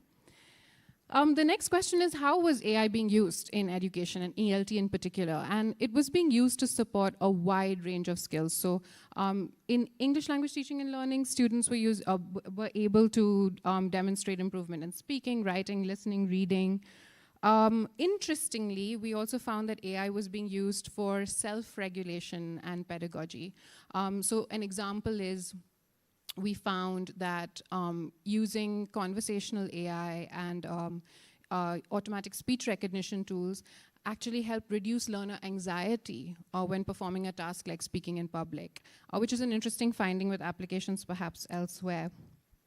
There's also the potential for AI-assisted technologies to enable the inclusion of people with disabilities in education. But I've spoken about the opportunities, and obviously we cannot avoid speaking about the risks. And I want to spend time on the risks here, because another finding was that the risks were underreported in the research literature that we looked at. So there is the risk of technology breakdowns. We know that there's potential for AI to hallucinate, wrong answers. There's also the risk that AI has limited capabilities currently. So we need the AI literacy to interrogate its outputs. There was also a risk we found of learner fear, that in some cases learners might fear interacting with the AI because they're not sure how their data is being processed. They're not sure how the AI is making decisions about them based on that data. Inclusion and accessibility, there is the question of equity and linguistic marginalization, which I know we're going to talk about later, so I'm going to leave that for later. And then there's ethics. There's the question of bias, which many of the speakers today have talked about and will talk about. There's the question of big tech and its influence on classrooms around the world with US-based tech companies. And there is a question around assessment. Dr. Chetri mentioned there are concerns that educators might have about things like plagiarism. But another big question in assessment and in the personalization that AI offers for education is how much data we can collect. It's now possible, because of AI, to collect far more data than ever before, and even new forms of data like emotion AI. And this obviously raises questions about the datafication of education. Yeah, my time is up. So I'm just going to end there. I'm just going to talk about the other points later. Thank you very much.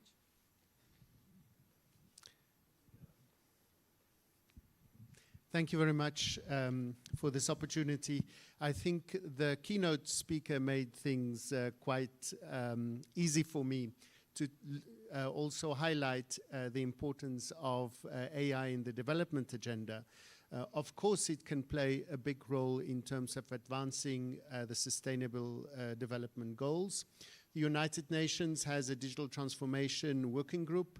In this working group, we saw also how different UN agencies are using AI in different fields in order to reach some of our development partners. So many opportunities exist in terms of promotion of freedom of expression, indigenous languages was also mentioned this morning, education as you mentioned, and also for people in rural areas to access information and services. But if we look at AI, there's not only a bright side. That is why I think Nepal also started with normative instruments in order to regulate this field. So I think these are very good steps in order to look at regulation. But I think when we look at implementation, we have to be careful. And how can you be careful? I think that is where you really look at the environment, assessing what is on the ground, what is the environment, how is it being used, how can it be used for our development purposes, and what is the ethical use of these technologies. For the ethical use of these technologies, UNESCO have a readiness assessment methodology that helps us to assess the environment, the preparedness, and how policies and other elements can contribute to development objectives. And the overall or overarching normative instrument that we aspire is UNESCO recommendation on the ethics of AI. And this recommendation is guided by 4 principles: the importance of human rights and dignity, so the rights-based approach is at the center of the interventions, also at a national level. Environmental sustainability, of course, in a country like Nepal, one needs to take that into account. Diversity, inclusion, diversity, I think in languages was mentioned earlier. Can we use it for the promoting this diversity of ideas, but also of languages? And lastly, the importance of a peaceful and just society, where we need to look at balancing all these elements together. So for the UNESCO, I think great opportunities, but let's use it in an ethical way. And when we use it in an ethical way, let's boil down to the national context. There are tools of which UNESCO has one in order to assess this, and then let's start working on development.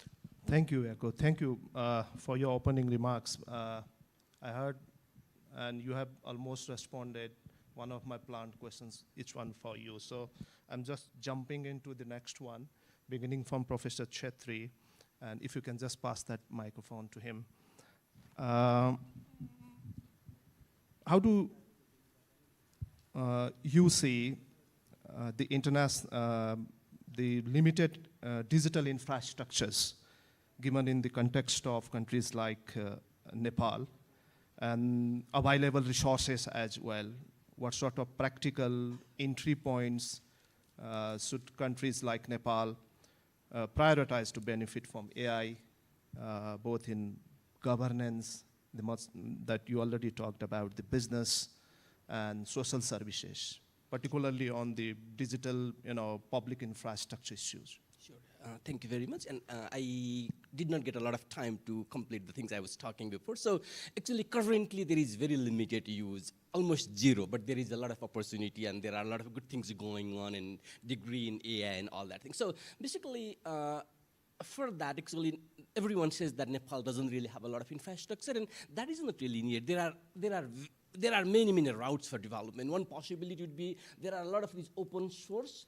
Okay, open source is a really confusing thing in AI, but there are almost open source AI models available, like Facebook has Llama 2, and there is Mistral, the French company, has AI model, and the UAE company has Falcon, and basically they are open source.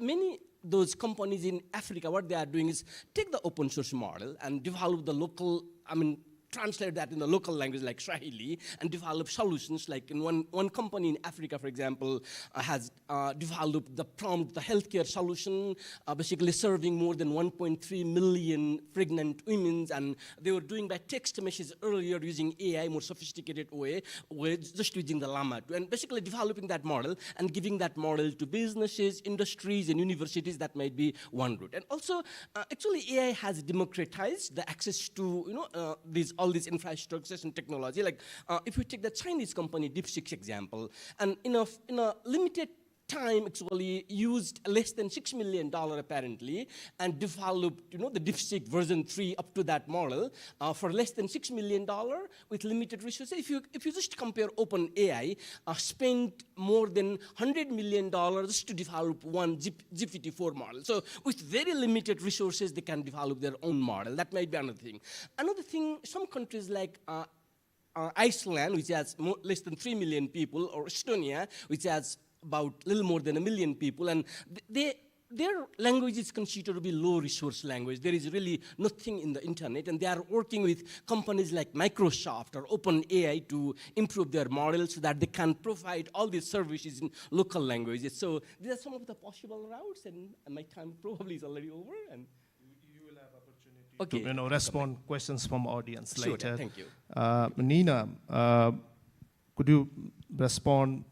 How do we ensure AI in education, particularly also to the questions early morning keynote speaker shared with the issue of diversity, particularly in English language teaching, and does it reinforce cultural or linguistic biases, not only in the context of Nepal, but feel free to relate how countries similar to Nepal's demography or political system are supporting inclusive learning? Thank you.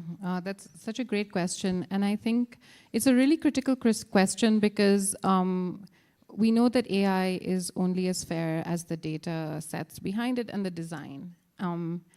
And if we don't intervene in the right ways, then there is the risk of amplifying inequality in countries like Nepal.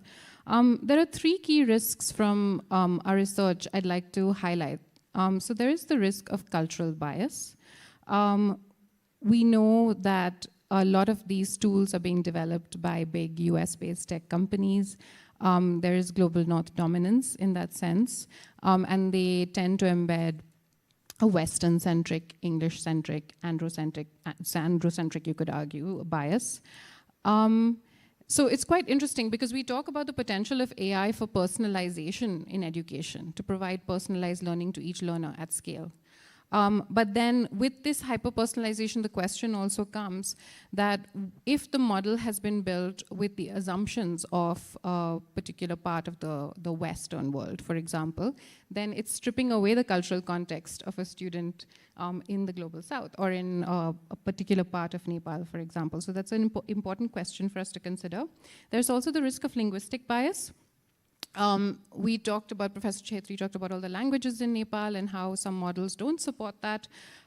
We know that there is a risk, from our research too, we found there is a risk of AI privileging certain languages, standardizing languages, and pushing a particular ideology based on language.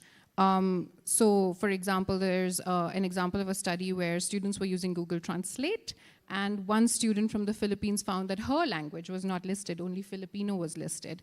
And that left the student kind of struggling with who decides what is a language? Why is my language not counted here? And what is correct language? When it comes to English, that's also a big question. So there are also positives. There are lots of local initiatives, as you mentioned. There are startups in Africa. There are startups. At a recent, one of the people we spoke to mentioned a startup in Berlin, which out of necessity has created a translation tool that works with Ethiopian languages, for example. And there are many other examples of this, as Professor Chhetri mentioned. And then very quickly, the third risk I wanted to highlight is the risk of algorithmic bias. So when we allow AI to make decisions, there is a risk that it will reflect the biases that are in the training data or in the design. There's a very interesting study that's just come out where the researchers presented ChatGPT with 2 identical resumes, but one had female attributes, like a female name, and the other had male attributes. Guess which resume it preferred? The male one. Okay, so no surprise there. We know that it embeds biases. Now, let's stretch that to education. If we allow AI to make decisions about learners, then we need to be thinking about what is the design and what is the data informing that AI tool to be sure that it's making decisions that do not amplify these inequalities. One example of a solution, and this is from a very interesting UNESCO report that was again just released a few days ago.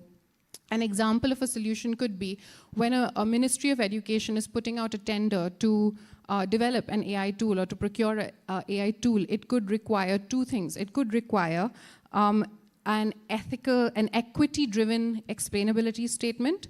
That means that the person who's putting in a proposal has to declare openly what are the knowledge bases, what are the data sets, what are the cultural frames that were used to create this tool. And the second thing is it should embed a way for teachers and learners to be able to question the outputs of the AI in a very open and transparent manner. Thank you. I would like to pick from you for Yaku to respond on the equitable participation of people in the processes and engagement. You have a lot of resources. I mean, the UNESCO has a lot of resources to discuss about, also to enlighten member states on how their policies or their governance on AI could look like. Could you share with us your thoughts on how countries, including Nepal, could benefit from the UNESCO engagement, especially at the policy level, lowering down the gap on digital divide and also ensuring that there is equitable participation? Thank you for that. I think, first of all, it is important that we recognize that there are today international standards. And UNESCO and other institutions put international standards. And I think those international standards are at the basis of moving forward with AI. But saying that doesn't mean that it's not context specific. We've heard several of the specificities of the Nepal context. This has to be taken into account. We cannot ignore the infrastructure, the people, the language, the use and the opportunities that it offers. So let's make it something that talks to Nepal and Nepal's context. The engagements with UNESCO and networks and professional networks, I think, points also to the importance of a multi-stakeholder element. We have a number of multiple stakeholder fora where you can soundboard also these ideas with other countries. Remember, Nepal is not the only country, so I think these forums offer also opportunities for involvement. And then many capacity development initiatives for different stakeholders, from judges to policymakers, to educators, regulators, and many. These are opportunities to be taken forward when we look at the AI in the current context. And my last point maybe is, let's not forget about data. You mentioned also the importance of data. Data is at the center. There are guidelines for open data regimes. There are guidelines on how we could protect privacy and other elements. These are tools and policy tools that exist and that could be of use for a country like Nepal. Well, thank you. Thank you, Yaku. Thank you, everyone. We're going to the audience with a few ground rules. Please feel free to share your experience, not experience in the format of experience, but a direct question. So don't take much time. We're opening floor for 10 minutes. We have 15 minutes in total, and 5 minutes we'll utilize, including that of your concluding remarks, but along with the questions raised there, not a separate session as such. So maybe if our friends go around, please raise your hand, just introduce briefly your name and affiliation works, and a direct question. Backside.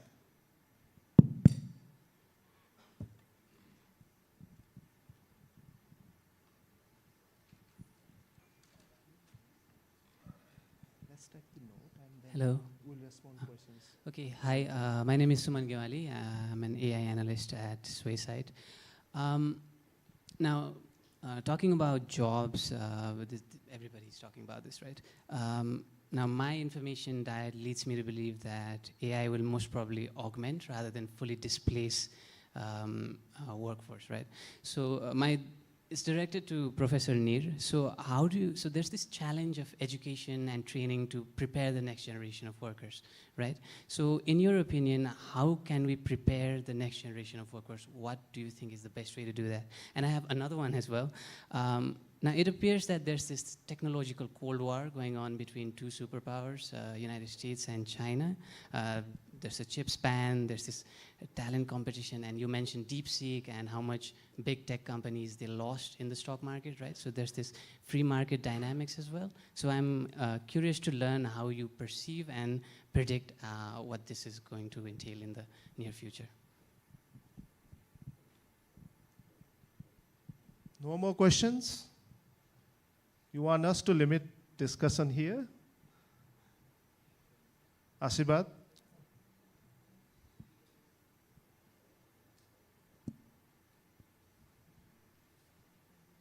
So, yeah, maybe Professor Chetri, would you like to respond this question? Meantime, there will be more questions, I believe. Yeah, thank you very much for the great question. And the first thing is, we're talking about job loss, and yeah, to some extent that is true actually. And some estimates say that in a few years' time, 99% of the jobs that we are doing, maybe in the context of developing countries, they will be replaced by AI.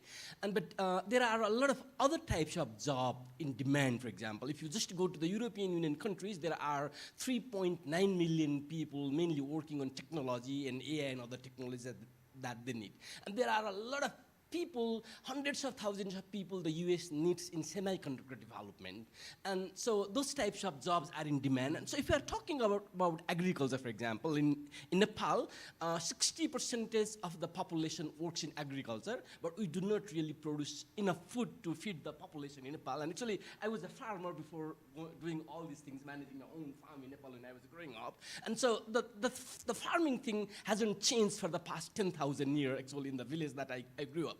Maybe farming these days, if you know, Bill Gates is one of the biggest farmers in the US, but the way that Bill Gates is doing his farming and the people in Nepal are doing farming, that is different. Maybe we might have to find completely different way of doing farming. Farming as AI, data management, you know. So basically, in India, there is already one example. If you go to the state of Maharashtra, there are sugarcane farmers and they use AI, generative AI in local language. They get, like, depending on the weather and soil condition, all the things, and every day they get some type of message in WhatsApp and what exactly they need to do in their farming. And so that is a very simple solution. They do not really have to develop big, you know, local language solution for that, and using small solutions, this translation, they are solving the farming. And we need more those farmers, modern farmers, who can improve our productivity, and that might be one thing. So everything is thing. And so another thing we don't need to worry about is all of us are working a lot. Sometimes I work 80 hours a week, actually. Maybe we can just do 4 hours a week, and, you know, the remaining time we can enjoy, you know, because AI is doing all of the things that we are doing. And so we don't really need to worry about the job loss type of thing, and there might be another way. And so basically the universities and educational institutions, they might have to find different ways. Maybe the things that they are teaching currently is outdated probably, and so it takes a little bit time, and actually the answer is no one knows what exactly to do currently. And so second question is about the global race, and this is really complicated thing. And actually the global race, I would not consider even a race. And actually, if you just consider the difference between China and the US, there is really a big gap. Actually, just look at the venture capital, everyone wants to invest in US.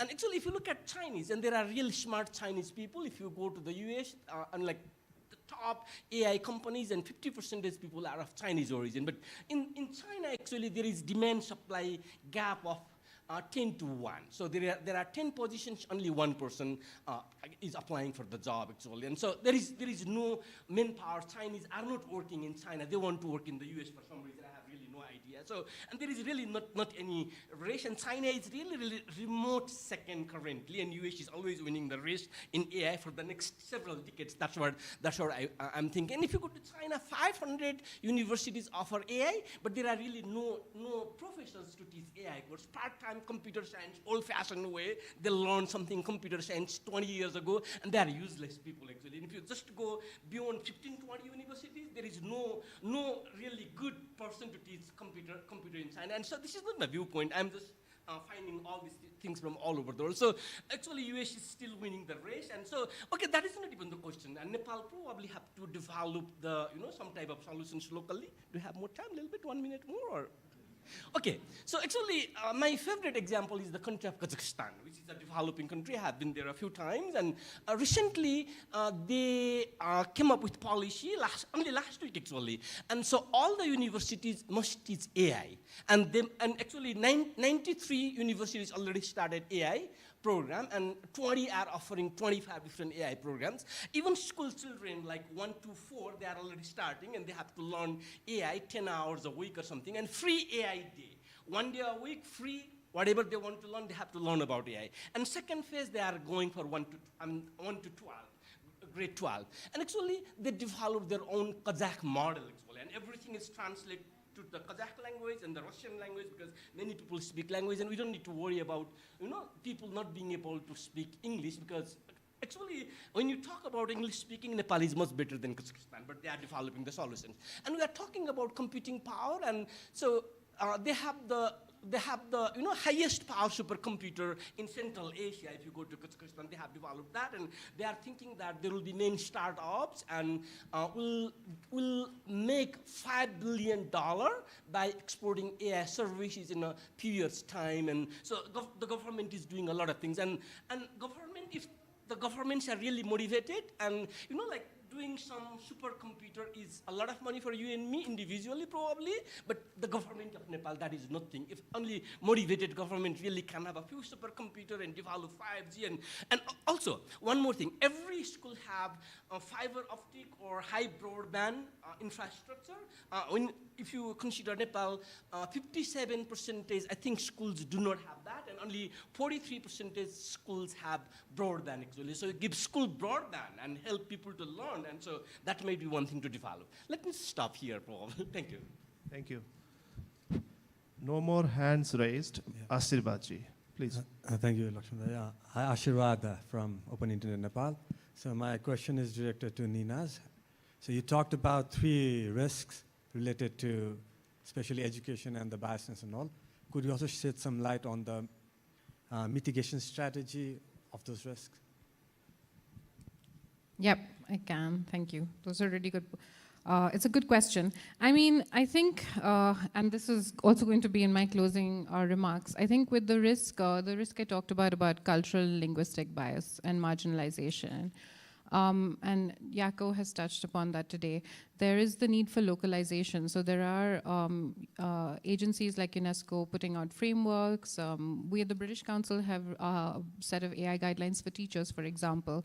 But we need to look at how they can be localized to the context, localize the guidelines.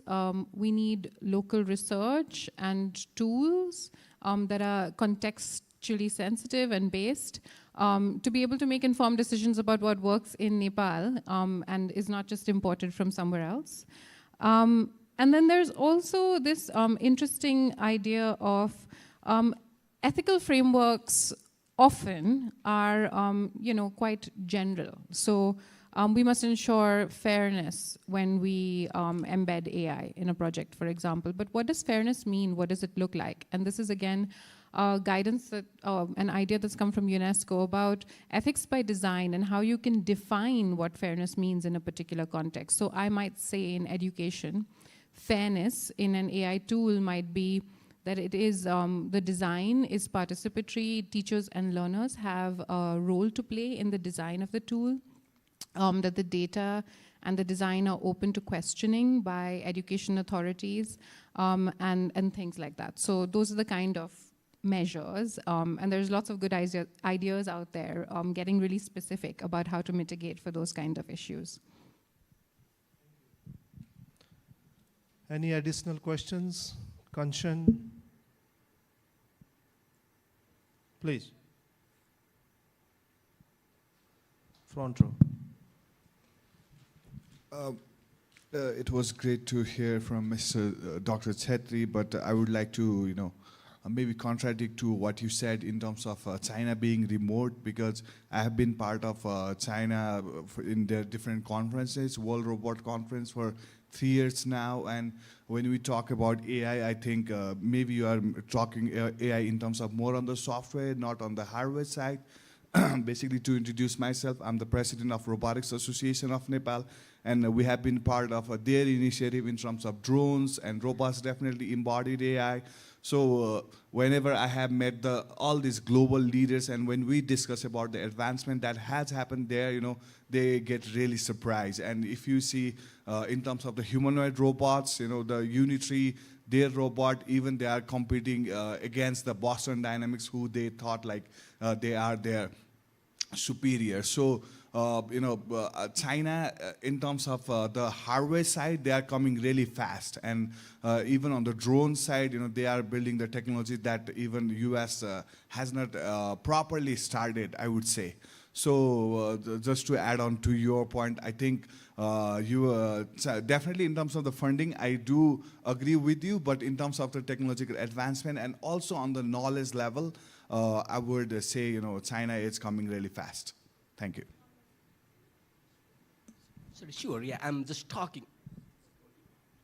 Okay, I'm just talking based on the data that is available. So if you just look at the computing power, which is needed for AI, 75% is in US and 15% is in China. There is no computing power in China. And if you look at, developing AI model, okay, so robotics, I agree. And robotics, actually China might be the biggest market in the world, but the robotics, okay, they can do a few manufacturing things using robotics, but if you go to generative AI and agentic AI, the higher generation AI, that's what I'm talking about. And so basically, those AI,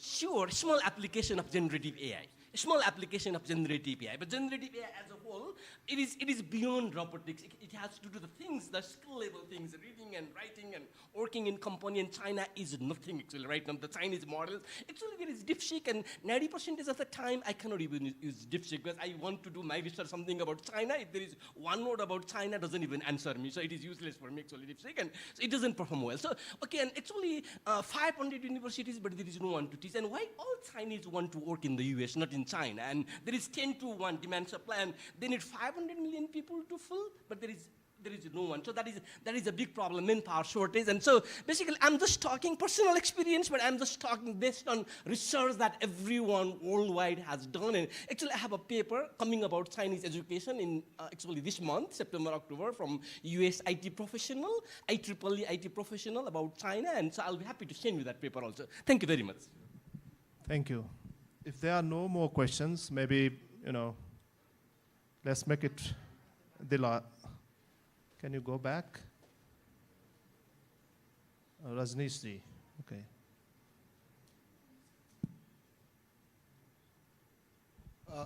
Very short question. I think it's a really interesting discussion. Like when we're talking about AI, we're talking about deep learning, we're talking about machine learning, and also generative AI. Like as you mentioned, like the bigger powers are growing and they are running fast, but the question is how we in Nepal can establish an AI hub, something which we want to start. Like it's fantastic to see how young generation is actually developing their skills and also outsourcing their skills from here and then earning money, which is fantastic. But that's not enough. Like we want to establish something out here. So what's your suggestion? Like I want to ask the panelists, like what do you suggest in terms of infrastructure? What do we require in 5 years? Where can we go? In terms of data, AI cannot happen without big data. We don't have big data centers out here. What's your recommendation for that? And also, how do you inspire young generation to take the lead, like, so that they are not just learning and not just using ChatGPT or DeepSeek or like other Cloudy or other things, but also, innovating and starting their own thing? Would you like to respond, Yaku? Maybe. A few ideas that you mentioned. I think first of all is, of course, there's an ecosystem, as you say, that is necessary in terms of skills, in terms of technology, in terms of incentives, and many other elements. But I don't think there's a one fit solution for Nepal, and this is why I think looking at the specificities of the country. I've been here only 4 months, so I cannot point to all those specificities, but I think you have to identify those specificities, first of all. Secondly, I think what is important is really the training, the incentives, but also being a good example of what change AI actually bring. There are many examples in Nepal and in other countries also, and if you amplify those, I think it can be known what is done. The other thing that I think that we shouldn't think only in terms of what happens in our national borders. We should also think of what happens across our borders in terms of, you mentioned the importance of data. So how do we share data or not share data? How do we share technology? How do we encourage cooperation or joint work in different fields? All of these are elements that one might want to take into account in looking at the specific case of Nepal. Thank you. We're stopping your questions here, but feel free to respond. Any of the questions plus your final thoughts. Possibly, I don't have questions in detail, but I would like to see your concluding remarks responding to the questions of equity, narrowing down the digital divide gap, and also materializing the idea that AI is there to help us make our life easier and faster. How? Anyone can start with, and that would be your closing remarks. Okay, so the one thing I haven't talked about today, which is really, really important, is that when we're talking about investment, we need to, when it comes to education, we need to invest in the technology, but also equally we need to invest in the people. One of the big findings from our survey, we did a global survey, 1,348 teachers from 118 countries responded, and about 13% of those were from South Asia. 76% of the teachers said, I'm using one or more AI tool already in teaching related work.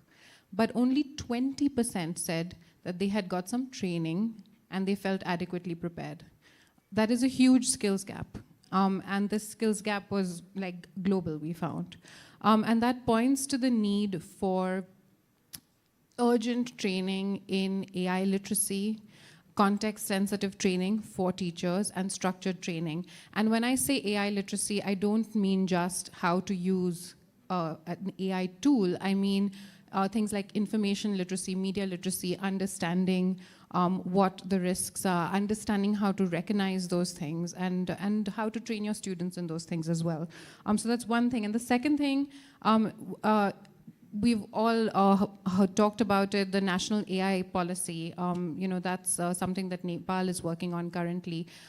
It would also be interesting to see how that can be applied or extended to national standards for AI in education, and very specific ones, as I mentioned before, not just generalist standards, but specific standards for what an ethics-based, responsible approach to AI would look like in a Nepal education context. Thank you. Thank you very much. I think three things I want to emphasize. First thing, probably countries like Nepal probably should go to Kazakhstan and maybe learn. Maybe I like their model, and maybe it is not easy to be like China, develop our own DeepSeek type of model, but Kazakhstan's model is easier. They already trained something like 390,000 teachers and students and all that thing, and doing a great job. And so second thing is there is very limited, almost zero use of advanced AI in the US, and we should probably educate these policymakers and decision makers in companies that AI, actually they are concerned about the negative side of AI, but AI definitely has a lot of positive side, and taking advantage of that, and that may be a second thing. And third thing, and someone raised question about like outsourcing of knowledge and lack of critical thinking from the students, and that is probably different. And maybe if they are outsourcing, the way that we are teaching is probably not the right way. That doesn't work in AI. How about maybe use as much AI as possible and come and do your presentation in 2 minutes, that type of thing.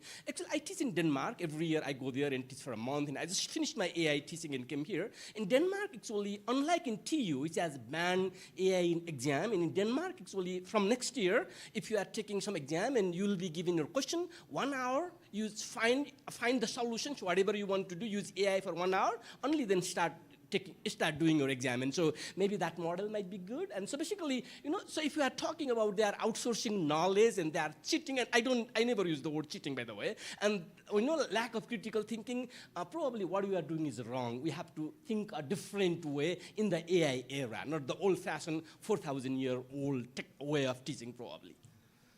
Thank you. Final thoughts. First of all, I think when we talk about AI and its use, we have to project ourselves in the future and think of a different society. That means what jobs are, what tax systems are, what we teach. And I think that conversation about where we are going in a future that is unknown, but that could profoundly change the way we do things is important. Now, when we look at that, our policies and our strategies have to take into account that profound change, not forgetting also what are the realities in a country. And that reality check cannot be done without multi-stakeholder involvement, academia, the tech people, the educators, the parliamentarians. Everybody have to be part of that conversation so that you can nurture something that works for you. And when we look at what works for you, two things. There are international standards, look at them, use them and adapt them. And secondly, there are good practices. You mentioned Kyrgyzstan, there are many other countries also. That exchange is much more than us saying what there should be, but you can see what AI does in a specific context, and you could do the same. Thank you. Thank you very much to our distinguished panel. Just to wrap up in a couple of minutes, in 1 minute maybe, hearing you and also hearing questions from the audience, it's an AI race, but I believe we are far behind, especially in the context that Nepal has already introduced an AI policy, but there is no uniform sort of understanding about how and in which context an approach works. Maybe more needs to be invested, resource-wise, engagement-wise, and the stakeholders' engagement in particular, to have a common understanding about how the easier and faster role could help us in this process and engagement. With this note, I would like to thank Professor Chetri, Ms. Nina, Mr. Yaku for your wonderful thoughts, and to our audience who raised questions and concern. Thank you very much. Thank you to moderator, Mr. Laxmanata Panta. While powerful economies dominate, I would like to request you to remain on the stage for a few more minutes, because we will be handing you the token of love to our distinguished panelist and the moderator as well. While powerful economics dominate the AI race, countries like Nepal have unique opportunities in leapfrog also. So, as our panelist and moderator has highlighted that even in this unique race, collaboration and policy foresight and the local innovation can create a level playing field for Nepal also. And that was a very fruitful session for us. So I would like to request now Mr. Prabesh to come on stage to hand over the token of love to our panelist and the moderator. And after that, we will be having a group photo, and then we'll take a break. And that will be a lunch break. And lunch will be served downstairs in the garden. And please enjoy lunch, and then we'll be back for further more discussion. So please, I would like to request Prabesh ji to hand over the token of love to our panelist and moderator. Mr. Yako Dutoit, UNESCO representative to Nepal. Miss Ninaz Ichoporia, EdTech Lead, British Council. Professor Dr. Neer Chhetri, University of North Carolina, USA. And our very own moderator, Mr. Lakshman Dutt Panta. Thank you, and we'll be having a group photo with the panelists and chair and the moderator.